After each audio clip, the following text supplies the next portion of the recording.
ఓం శ్రీ సాయిరామ్. సాయి గురుకులం కార్యక్రమానికి స్వాగతం. శ్రావణ మాసంలో శ్రీ సాయి సచ్చరిత మననం, దాన్ని శ్రవణం చేయడము మనకి ఎంతో శ్రేయస్కరమైనటువంటిది.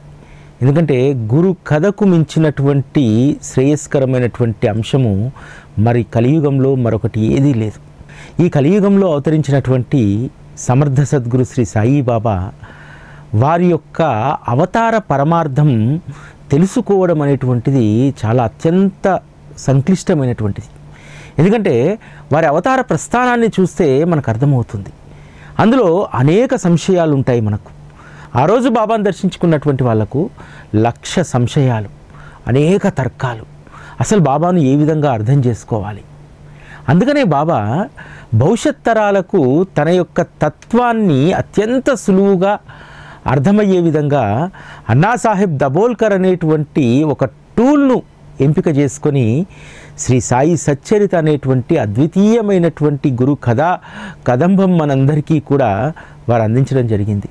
ఎందుకంటే సచ్చరిత లేకపోతే బాబా యొక్క తత్వాన్ని మనం అర్థం చేసుకోలేం. సాధారణంగా ఈ రోజుల్లో జరిగేటువంటి అనేక రకాలైనటువంటి దుష్ప్రచారాలు, ఆ దుష్ప్రచారాలకు ఈరోజు మనము లొంగకుండా, వాటికి ప్రభావితం కాకుండా ఈరోజు కోట్లాది మంది బాబా భక్తులు ఉండగలిగారంటే దానికి ప్రధానమైనటువంటి కారణం ఏమిటి? మీకు అర్థం కాకపోవచ్చు శ్రీ సాయిబాబా అంటే ఎవరో. మాకు క్షుణ్ణంగా తెలుసు. శ్రీ సాయిబాబా మీరంటున్నట్టు దేవుడు కాకపోవచ్చు, మీరంటున్నట్టు ఏ ధర్మానికి చెందినటువంటి వారు కాకపోవచ్చు, కానీ మా సంసార ధర్మాన్ని మాతో నిర్వర్తింపజేస్తూ మమ్మల్ని సవ్యమైనటువంటి మార్గంలో నడిపించేటువంటి తల్లి, తండ్రి, గురువు, దైవం అన్ని పాత్రలు మా జీవితంలో పోషిస్తున్నారనేటువంటి స్థిర నిశ్చయంతో ఉన్నారు. కాబట్టి ఈరోజు బాబా భక్తుల్లో ఏ దుష్ప్రచారం బాబా పైన జరిగినా సరే ఏ కనీసం రవ్వంతైన ఆందోళన ఉండదు. సాధారణంగా ఇతర దేవతామూర్తులపైన, ఇతర ధర్మాలపైన ఎవరైనా వాక్కుతో కానీ చేతులతో కానీ దాడి చేస్తే రోడ్లకెక్కి నానారచ్చ చేస్తారు కదా. శ్రీ సాయిబాబా యొక్క అస్తిత్వం పైన, ఉనికి పైన, వారి మతం పైన ఈరోజు ఇంత దాడి జరుగుతున్నా సరే ఎందుకు బాబా భక్తులు వీధి పోరాటాలు చేయట్లేదు? ఎందుకనంటే వారికి ఉన్నటువంటి స్థిరమైనటువంటి విశ్వాసం. ఎవరు ఏ సవాలు చేసినా ఆ సవాలుకు సమాధానం శ్రీ సాయి సచ్చరితలో ఉంటుంది. అందుకనే ఈరోజు మనం ఇంత నిశ్చింతగా ఉండగలుగుతున్నాం. శ్రీ సాయి సచ్చరిత మనందరికీ కూడా బాబా అనుగ్రహించినటువంటి ఒక వరం. అంటే మనం ఆశ్రయించినటువంటి సద్గురువు వారి యొక్క నిజతత్వం ఏమిటి, వారు ఎందుకు మసీదులో ఉండాల్సి వచ్చింది, ఆ మసీదుకు ద్వారకామయ్యని ఎందుకు నామకరణం చేయాల్సి వచ్చింది. సరే, బాబా వారి వేషధారణను బట్టి వారు ముస్లిం అని చెప్పి మనం భావిస్తే మరి ఎందుకు ద్వారకామయిలో దుని నిరంతరం అగ్నిహోత్రం వెలుగుతూ ఉండేది? ఎందుకు శంఖానాదాలు అక్కడ చేసేటువంటి వారు? ఎందుకు పాదపూజలు జరిగేటువంటివి? ఎందుకు రామనవమి ఉత్సవం అక్కడ జరిగింది? అంటే బాబా యొక్క తత్వము తర్కానికి అందనటువంటిది. ఎవరైతే తర్కిస్తారో వారికి అందదు. ఎవరైతే ప్రేమిస్తారో వారికి బాబా అర్థమవుతారు. బాబా యొక్క తత్వంలో ఉన్నటువంటి ప్రధానమైనటువంటి కొన్ని కీలక అంశాలు 7వ అధ్యాయంలో ప్రస్తావించబడ్డాయి. దైవం వల్ల భక్తుడికి ఏం ప్రయోజనం? భక్తుడి కోరికలు తీరడం మాత్రమే కాదు, భక్తుణ్ణి కూడా భగవంతుడి యొక్క స్థితికి తీసుకురావడం గురువు యొక్క పని. అంటే భగవంతుడికి ఏ సుగుణాలైతే ఉంటాయో ఆ సుగుణాలు తను ఆశ్రయించినటువంటి భక్తుడికి కూడా అలవరాలి. అప్పుడే నిజభక్తి ఆ భక్తుడిలో కలుగుతుంది. ఆ భక్తుడు తన జీవితాన్ని చరితార్థం చేసుకోవడానికి ఇది ఉపయోగపడుతుంది. బాబా వారు అనుసరించినటువంటి ఒక మూల సూత్రము ఈరోజు మనందరినీ కూడా బాబా మార్గంలో ముందుకు నడపడానికి అది కీలక పాత్ర పోషిస్తుంది. బాబా ఎప్పుడూ కూడా ఒకదాని గురించి ఆలోచించేవారు. వారి యొక్క అవతార ప్రస్థానం ఆ రోజు నుంచి ఈ రోజు వరకు అందులో దాగి ఉంది ఏమిటో తెలుసా? పరోపకారం. పరోపకారం చేయడంలో బాబాకు మించినటువంటి సద్గురువు, దైవం మరొకరు లేరు. ఈరోజు వారిని ఆశ్రయించినటువంటి వాళ్ళందరికీ చేసేటువంటి ఉపకారాలు పరోపకారమే కదా. నువ్వు నా నుండి ఉపకారాన్ని పొందినప్పుడు నువ్వు కూడా పరోపకారం చేయడానికి నువ్వు సంసిద్ధంగా ఉండాలి, నువ్వు కూడా పరోపకారాన్ని అలవర్చుకోవాలి అనేటువంటి విషయాన్ని అద్భుతంగా బాబా చెప్తారు. శ్రీ సాయి సచ్చరిత కూడా అణువణువునా కూడా మనకు నేర్పించేటువంటిది ఏమిటంటే పరోపకారం, కృతజ్ఞత, రుణం. వీటిని బాగా గుర్తుపెట్టుకోండి. నీకు బాబా సహాయం చేశాడు, నువ్వు నీకంటే కింది స్థితిలో ఉన్నటువంటి వారికి ఏమైనా సహాయపడగలుగుతావా, ఏమైనా చేయగలుగుతావా అనేటువంటిది మాత్రము ఖచ్చితంగా నువ్వు ఆ గుణాన్ని అలవర్చుకోవాలి. ఈరోజు 10 సంవత్సరాలుగా సాయి టీవీ బాబా చెప్పినటువంటి పరోపకార సేవను తూచా తప్పకుండా పాటిస్తుంది. సాయి టీవీ ద్వారా బాబా యొక్క తత్వాన్ని చేతవెన్న ముద్దలాగా మార్చి అందరికీ అందించగలగడం అనేటువంటిది కూడా ఇది గొప్ప పరోపకార సేవ.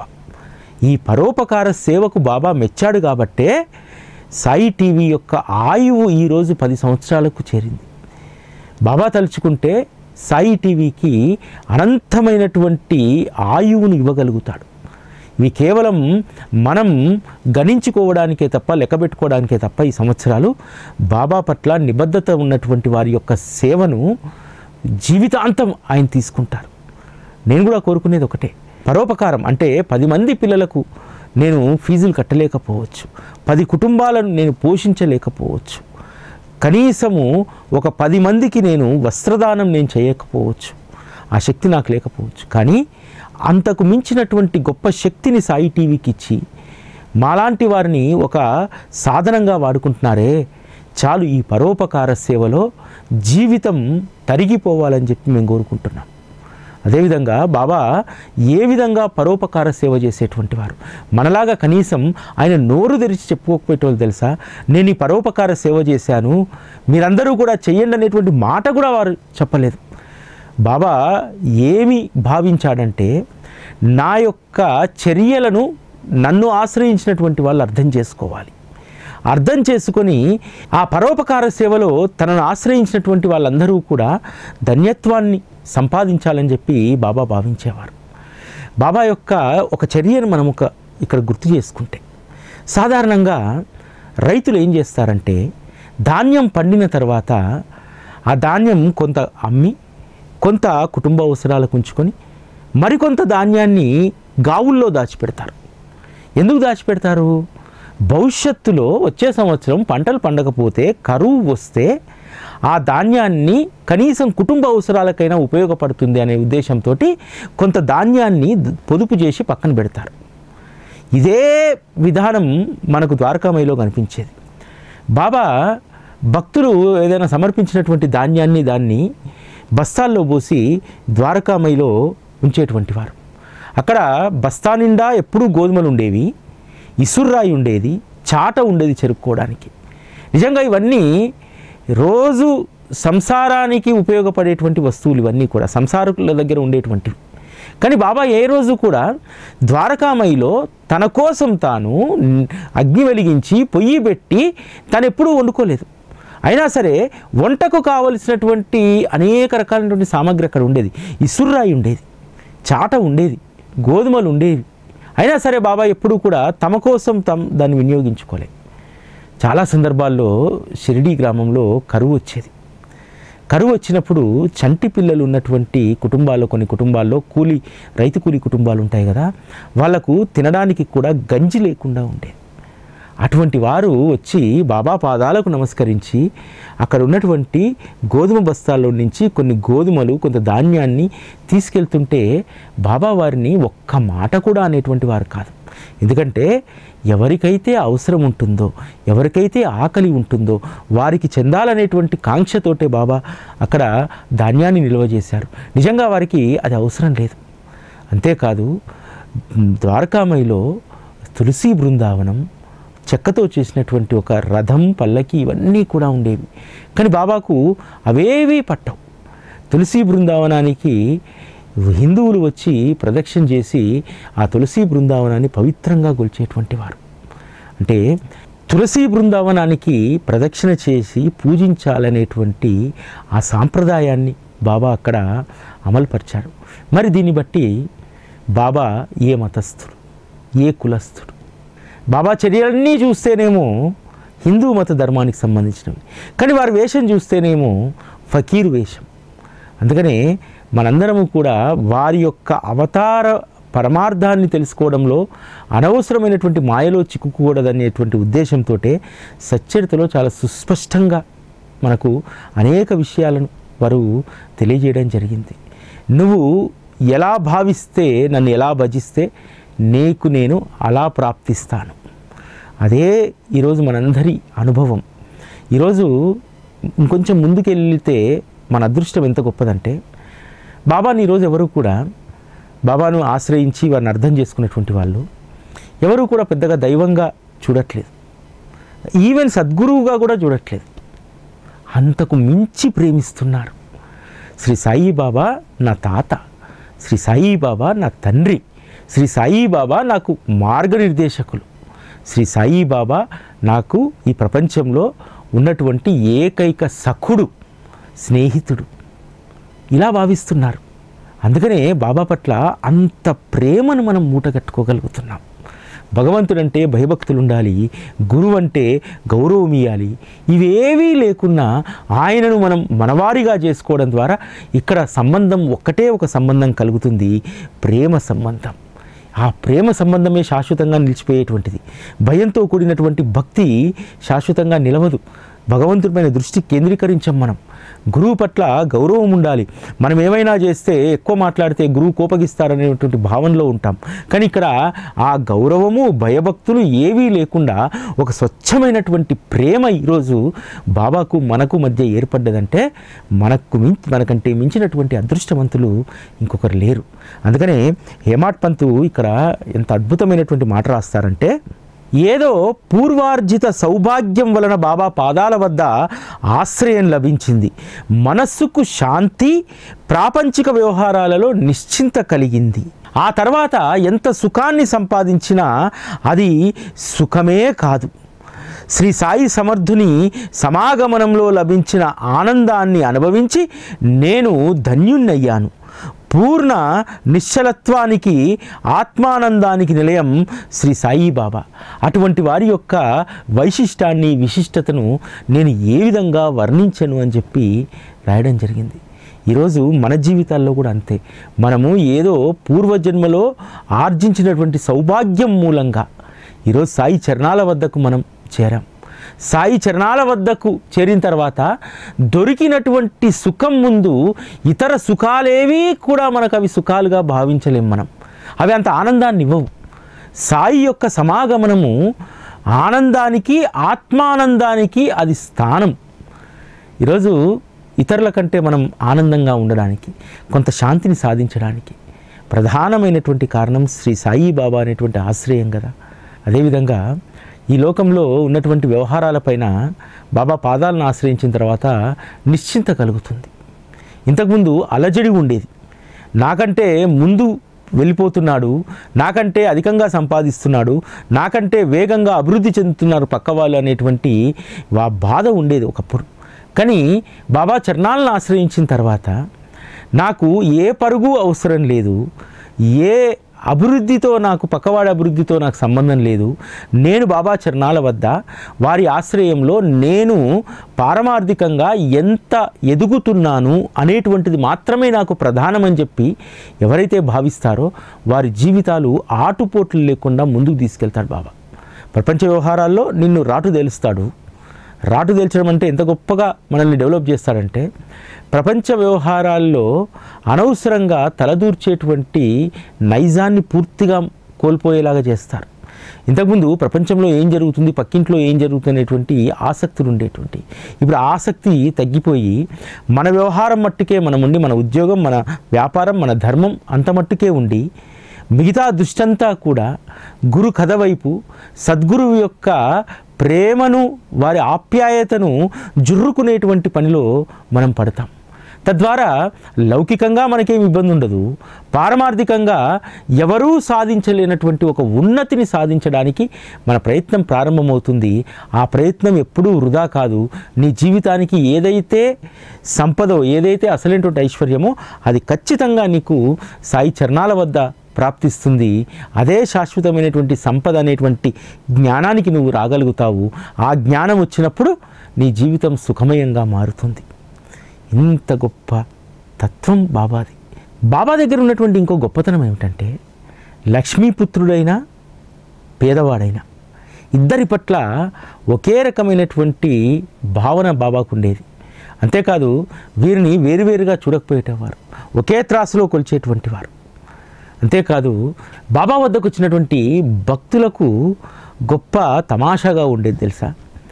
బాబా ఎవరైనా ఒక భక్తుడు వచ్చి అక్కడ కూర్చున్నారంటే వారు మాట్లాడేటువంటి మాట కేవలం ఏ భక్తుడిని ఉద్దేశించి మాట్లాడాడో ఆ భక్తుడికి అర్థమయ్యేది. మిగతా వాళ్ళందరికీ కూడా బాబా ఏదో లోకాభిరామాయణం చెప్తున్నాడనేటువంటి ఆ భావనలో ఉండేటువంటి వారు. అప్పుడు ఆ ఏ భక్తుడిని ఉద్దేశించి బాబా చెప్పాడో ఆ భక్తుడు తన్మయత్వానికి లోనైనటువంటి వారు. అరే, నా పుట్టుపూర్వోత్తరాలు, నా ప్రవర్తన, నా వ్యవహారం అంతా కూడా పూసగుచ్చినట్టు బాబా చెప్పాడు. అర్థం చేసుకొని తన లోటుపాట్లు ఏమిటనేటువంటివి తెలుసుకొని తన యొక్క ప్రవర్తనను, తన తీరును మార్చుకునేలాగా ద్వారకామయి కేంద్రంగా ప్రతినభూని వెళ్ళేటువంటి వారు. అంటే ఒక్కసారి ద్వారకామయిలో ప్రవేశించిన తర్వాత వారు ఎవరైనా సరే వారి జీవితాలు మారాల్సిందే, వారి నైజాలు మారాల్సిందే. ఆ విధంగా బాబా హితబోధ చేసేటువంటి వారు. ఒక భక్తుడిని ఉద్దేశించి చేసినటువంటి హితబోధ ఆ భక్తుడికి మాత్రమే అర్థమయ్యేది, మిగతా వాళ్ళు ఎవ్వరికీ కూడా అర్థం కాకపోయేది. బాబాకు అందరి బండారం తెలుసు, అన్ని విషయాల గురించి తెలుసు. అయినా సరే వారు ఏమీ తెలియనట్టు మౌనంగా ఉండేటువంటి వారు. చూడడానికి వారి ప్రవర్తన అజ్ఞానంతో ఉన్నట్టు జనాలకు కనిపించిన వారు పూర్ణ జ్ఞాని. అందుకనే ఎవరెవరి విషయాలు ఏమిటి, ఎవరెవరి గుట్లు ఏమిటి అనేటువంటిది బాబా సుస్పష్టంగా విప్పేటువంటి వారు. అంతేకాదు ఎవరైనా సరే బాబాను ఆశ్రయించి వారికి మంచి జరిగితే బాబాకు చాలా సందర్భాల్లో ఏదో ఇచ్చుకోవాలి, గౌరవించాలనేటువంటి దాంతో వచ్చేవారు. కానీ బాబాకు ఈ గౌరవ మర్యాదలంటే అసహ్యమట. అనవసరంగా వాటిని పూసుకోవద్దు, నా వద్దకు రావద్దు అని చెప్పేవారు. ఒక్క తాత్యా తప్ప చావుడు ఉత్సవం అప్పుడు బాబాకి ఎవ్వరూ శాల్వా కప్పేటువంటి ధైర్యం కూడా చేయకపోయేటువంటి వారు, కిరీటం పెట్టేటువంటి ధైర్యం కూడా చేయకపోయేటువంటి వారు. అంటే గౌరవ మర్యాదలు అంటే బాబాకు ఎంత అసహ్యమో. మనం కూడా అది చేయాలి. ఈరోజు ఆధ్యాత్మిక మార్గంలో ఉన్నటువంటి వారు శాల్వా కప్పకపోతే ఫీల్ అవుతున్నారు, ఉపన్యాసం చెప్పేటప్పుడు దండ వేయకపోతే ఫీల్ అవుతున్నారు. ముఖ్యంగా బాబా మార్గంలో కూడా ఇదే విధంగా తయారవుతున్నారు.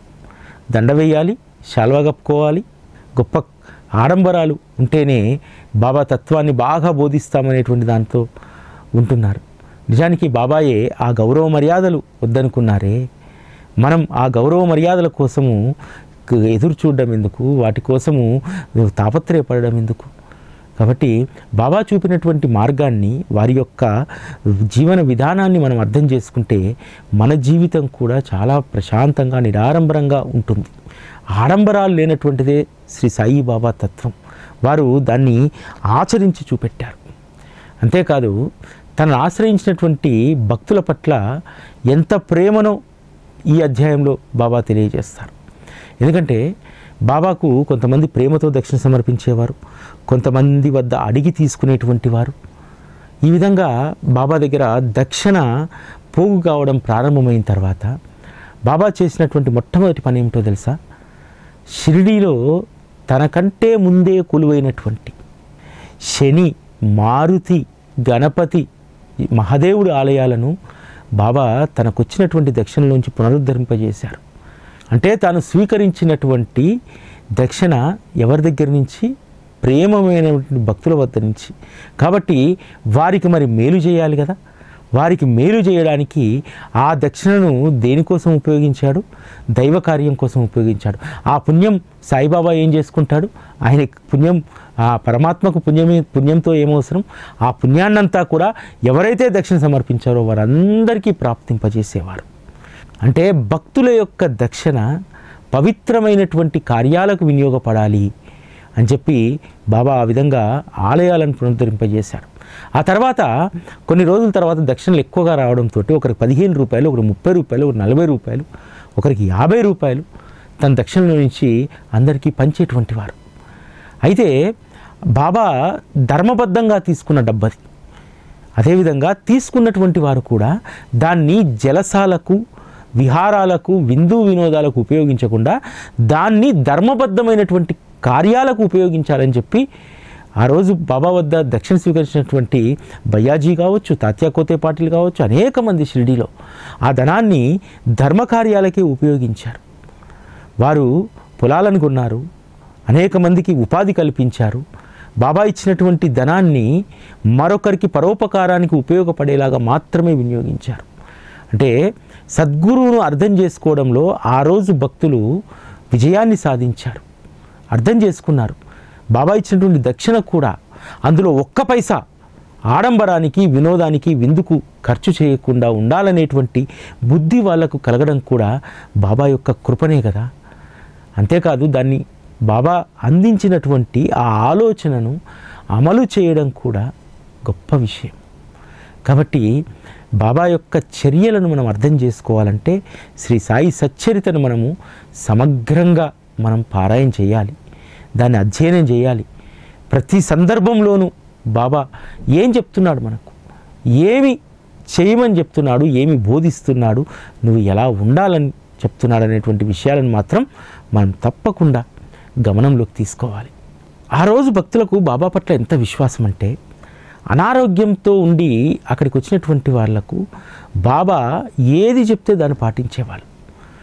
తద్వారా అనేక మంది రోగగ్రస్తులు సంపూర్ణ ఆరోగ్యులుగా మారారు. ఒకసారి కళ్ళకు విపరీతమైనటువంటి కళ్ళకరక వచ్చి కళ్ళన్నీ ఎర్రగా మారిపోయి రక్తపు గోళాలుగా మారిపోయాయి. ఎప్పుడూ కూడా కంటి వెంట నీరు కారుతూ ఉంటూ కళ్ళు మంటలు పెడుతూ ఉన్నాయి. అటువంటి వ్యక్తి బాబా దగ్గరికి వస్తే బాబా జీడి గింజలను నూరి వాటి 2 ముద్దలు కూడా 2 కళ్ళకు పెట్టి కట్టుకడతాడు. మామూలుగా ఎవరైనా ఆవు పాలతోటి, తేనెతోటి, రకరకాలైనటువంటి కాస్త, ఎందుకంటే కళ్ళు సున్నితమైనటువంటివి కదా, అవి దెబ్బతింటే చాలా ప్రమాదం కదా. జీడిగింజ యొక్క స్వభావం ఏమిటి? అది గాయాన్ని చేస్తుంది, గాయాన్ని మానుపదు, ఇంకా ఎక్కువ చేస్తుంది అది. అటువంటి జీడిగింజలతో కట్టు కడితే తెల్లారి ఆ కట్టు విప్పితే ఆ భక్తుడి యొక్క నయనాలు వజ్రాల్లాగా మారిపోయాయట, తెల్లగా స్ఫటికంలాగా. ఆ రోజు బాబా పట్ల భక్తులకు ఉన్నటువంటి విశ్వాసం అలాంటిది. పరోపకారానికి సంబంధించి చెప్పాలంటే బాబా తన భక్తుడు ఎక్కడున్నా సరే ఆపద సమయంలో ఒక్కసారి తలిస్తే ఎటువంటి సహాయాన్ని అందిస్తాడో, అందుకోసం అవసరమైతే తన దేహాన్ని కూడా ఇబ్బంది పెట్టుకోవడానికి ఎలా సంసిద్ధులు అవుతారు. ధనత్రయోదశి రోజు ఒక తల్లి ఆదమరిచి భర్త పిలవగానే లేస్తుంటే ఒళ్ళో ఉన్నటువంటి బిడ్డ కొలిమిలో పడబోతుంటే బాబా తన చెయ్యి దునిలో పెట్టి కాపాడతాడు. చెయ్యి కాలిపోతుంది. వెంటనే బాగోజీ వెనక్కి లాగి తీసి కట్టు కడతాడు చేతికి. శ్యామ అడుగుతాడు, ఏంది బాబా ఇది అనంటే, శ్యామ, ఎవరో ఒక తల్లి ఆదమర్చి బిడ్డ ఒడిలో ఉండగా పైకి లేచింది, బిడ్డ కొలిమిలో పడేటువంటి వాడు, బిడ్డ కొలిమిలోకి జారి పడుతున్నటువంటి సందర్భంలో బాబా అని పిలిచింది, మరి నేను కాకపోతే ఎవరు రక్షిస్తారు శ్యామ? బాబా ఈ శరీరాన్ని ఇంత కష్టపెట్టుకోవాలా, చూడు చెయ్యికి ఎంత గాయమైందో, ఈ గాయం మానుతుందిలే శ్యామ, కానీ ఆ తల్లి కడుపు కోతను ఎవరు తీరుస్తారు? నేను తప్ప. అందుకనే ఆ కడుపు కోత రాకూడదని, బిడ్డ ప్రాణం పోకూడదని, బిడ్డ శరీరం కాలకూడదని కొంచెం నా చెయ్యిని అడ్డు పెట్టాను.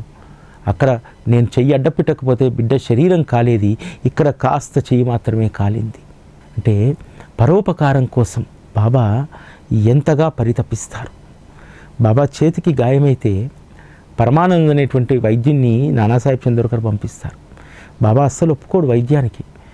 ఆ చేతికి ప్రతిరోజు ఉదయం వెన్న తెచ్చి వెన్నతో మర్దన చేసి బాగోజీ కట్టుకట్టేటువంటి వారు. పరమానందు 6 రోజులు పైగా ఉన్నాడు, కానీ బాబా వైద్యానికి అంగీకరించలేదు. అతను తెచ్చినటువంటి మందుల పెట్టే షిరిడీ గాలి సోకకుండానే వెళ్ళిపోయిందంట. హేమాడ్ పంత్ యొక్క చాతుర్యానికి ఇది నిదర్శనం అనమాట.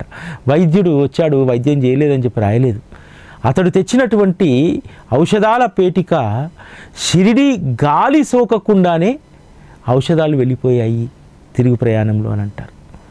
కానీ ఏదేమైనా సరే ఆ పరమానంద్ అనేటువంటి డాక్టరు బాబాకు వైద్యం చేసేటువంటి నెపంతో అక్కడికి వచ్చి తన జీవితంలో తన నామానికి సార్థకతమైనటువంటి పరమానందాన్ని సాయి చరణాల వద్ద వారం రోజులు గడిపి వెళ్ళిపోయారు. ఆ రోజు నుండి బాబా మహాసమాధి వరకు కూడా ఒక్క బాగోజీ షిండే మాత్రమే బాబా చేతికి మర్దం చేసి ప్రతిరోజు కట్టుకట్టేవారు. గాయం ఎప్పుడో మానిపోయింది. కానీ బాబా బాగోజీ చేసేటువంటి సేవకు అస్సలు అడ్డు చెప్పేటువంటి వారు కాదు. బాగోజీ పూర్వజన్మలో దుర్మార్గుడే కావచ్చు, ఆ రోజు చేసినటువంటి కర్మల ఫలితంగా ఈరోజు ఆ మహావ్యాధిని అనుభవిస్తుండవచ్చు. కానీ బాబా సాహచర్యంలోకి వచ్చిన తర్వాత ఆ కుష్టు మానడం జరిగింది. ఆ పుల్లన్నీ కూడా గాయాలు మానిపోవడం జరిగింది. సాధారణంగా పరమాత్ముడికి శుచి శుభ్రంతో సేవ చేయాలంటారు. కానీ బాబా పరిచారికుల్లో అంటే సేవ చేసినటువంటి వాళ్ళలో మొదటివాడు కుష్ఠరోగంతో ఉన్నటువంటి బాగోజీ షిండే. అతని అదృష్టం చేత రోజు బాబా శరీరాన్ని తాకేటువంటి అదృష్టం తనకు కలిగింది. బాబా శరీరానికి మర్దన చేయడంతో తన శరీరం స్వస్థత చేకూరింది. అందువల్లనే బాగోజీ కుష్టి వ్యాధి నివారణ జరిగింది ఆ రోజు. అంటే పరమాత్ముని యొక్క దేహం ముట్టుకున్న తర్వాత ఏ వ్యాధైనా మహమ్మారి అది తరలి వెళ్ళిపోవాల్సిందే కదా. ఆ విధంగా బాగోజీ ధన్యుడయ్యాడు. ఇది కూడా ఒక అద్భుతమైనటువంటి పరోపకార సేవనే కదా బాబా చేసింది. అసలు మందే లేని కుష్టుకు బాబా శరీర స్పర్శ అనేటువంటి ఔషధాన్ని ఇచ్చి దాన్ని తగ్గించాడు కదా. అంతేకాదు, ముఖ్యంగా ఆడబిడ్డలు ఎవరన్నా పరితపిస్తుంటే బాబా ఆరాటం ఎలా ఉంటుందనడానికి కపర్దేవ్ భార్య విషయం మనకు ఒక నిదర్శనం.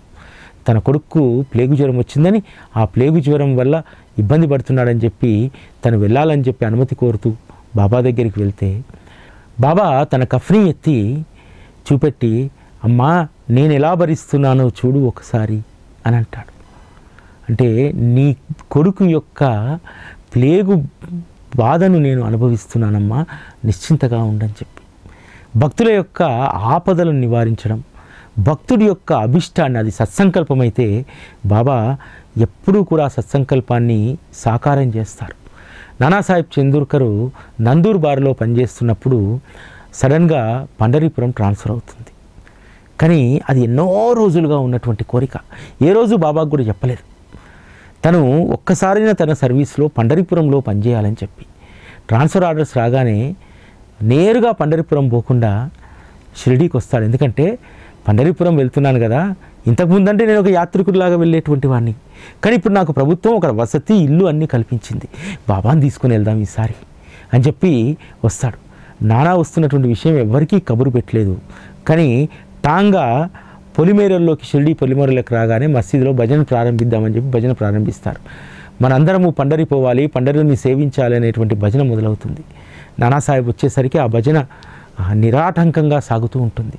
అప్పుడు బాబా చెవి దగ్గరికి వెళ్ళి చెప్తాడు, బాబా పండరీపురం ట్రాన్స్ఫర్ అయింది, మీరు నాతో వస్తారా అంటే, తాను పండరిలోనే ఉన్నాననేటువంటి విషయాన్ని తెలియజేయడానికి పండరి నాడి యొక్క భజను అలాగే కొనసాగించారు. తర్వాత నానా అక్కడ ఉన్నటువంటి భక్తులను అడిగితే, మీరు పొలిమేరల్లోకి రాకముందే ఇక్కడ భజన ఆరంభమైంది, పండరినాథుడికి వారికి తేడా లేదు, ఇక్కడ ఉంది అక్కడ ఉంది వారే అనేటువంటి విషయాన్ని అక్కడ ఉన్నటువంటి భక్తులు తెలియజేస్తే తన పట్ల బాబాకు ఉన్నటువంటి ప్రేమకు హృదయపూర్వకమైనటువంటి కృతజ్ఞతలు తెలియజేసి పండరిపురం వెళ్తారు. బాబా యొక్క ప్రేమను ఆస్వాదిస్తుంటే ఆ ప్రేమ మనకు ఎంత సుగంధ పరిమళంగా ఉంటుందంటే, ఎప్పుడు సచ్చరిత మనం పారాయణ చేస్తున్నా మన చుట్టూ అక్షయంగా బాబా యొక్క ప్రేమ పరిమళం మన చుట్టూ ఉంటూ ఉంది. దీన్ని మీరందరూ కూడా ఆస్వాదిస్తున్నారని చెప్పి నేను భావిస్తూ, ఇది ఈరోజు సాయి గురుకులం. మళ్ళీ రేపటి కార్యక్రమంలో కలుసుకుందాం. అప్పటివరకు సెలవు, నమస్కారం.